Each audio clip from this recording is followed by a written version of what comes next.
Well, napanood naman natin lahat kung ano yung nasabi ng PAGCOR at ni Cassandra Ong sa Senado at saka sa Kongreso. No?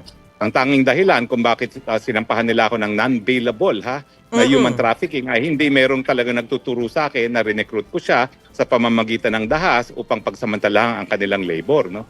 Kung hindi, ang kanilang ebidensya ay sinamahan ko daw si Cassandra Ong para humingi ng gives doon sa pagkakautang nitong Lucky South 99, isang papel na wala namang pirma at hindi natin alam kung sinong gumawa, na legal daw ako. No?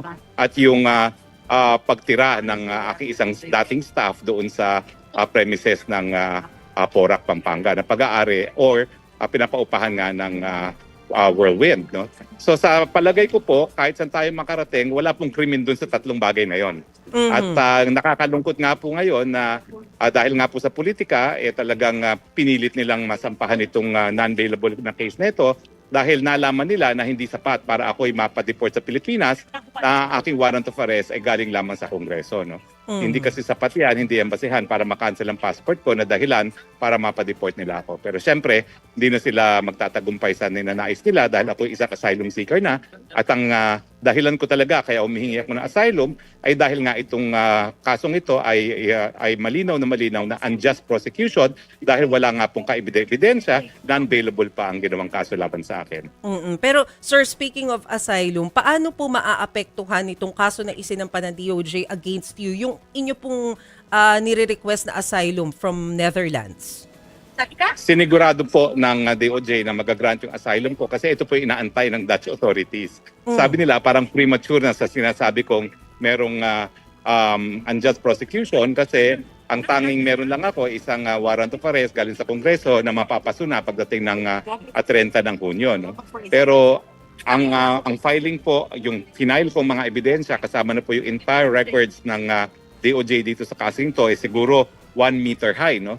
At ang inaantay talaga nila, ano yung aksyon ng DOJ dito? Dahil malinaw na walang kaebidensya, hinabol nga lang yung pangalan ko sa pagsasampa ng kasong ito. Nandun ako sa supplemental complete affidavit.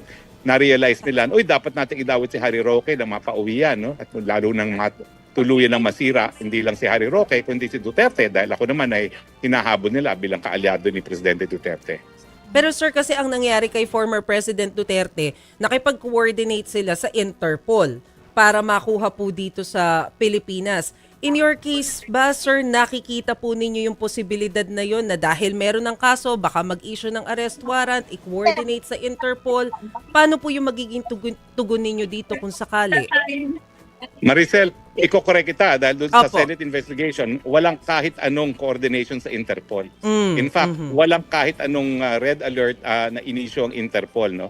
Ang meron lang ay isang diffusion order na galing din sa Pilipinas na nakikiusap sa ibang bansa na isurrender itong si dating Presidente Rodrigo Roque Duterte sa Pilipinas. No? So wala pong koordinasyon. Yan po ang finding ng Senado. Na pagdating naman po sa kaso ko, pwede sila makikoordinate sa Interpol pero hindi po sila papansinin ng Dutch government dahil ang rule po sa international law at ito isang ayon na rin sa 1951 Convention on the Rights of Refugees and Asylum Seekers ay habang hindi pa tapos yung proseso, habang hindi pa nakakadesisyon ang Dutch government kung ako bibigyan ng asylum, ako po ay merong right of non-refoulement.